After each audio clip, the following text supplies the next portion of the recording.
Welcome back. It's art time, class. Today, we're going to be starting a new project using a compass and a nice piece of multimedia paper. Let's get started.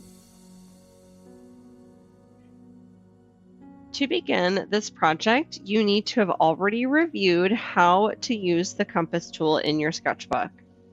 You will have also reviewed different line types and have practiced doing Zentangle pattern styles that you would enjoy. All students will get to pick between a big square or a small square of paper to work from. Here is my big square example I've been working on. So first you're going to create circles using the compass. Then you can create more circles if you want, however many circles you want. You'll add in designs inside your circle. That's our day 1.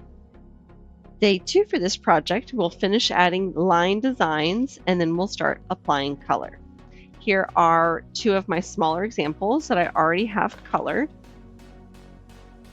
When you are creating your design, you can create little details and hidden things inside, or you can create a repeating pattern.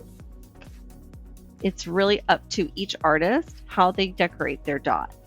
If you want to create something that is more of a flower or a mandala, you can definitely do that with this project as well. Well, I can't wait to see what you are going to make. Till next time, keep being creative.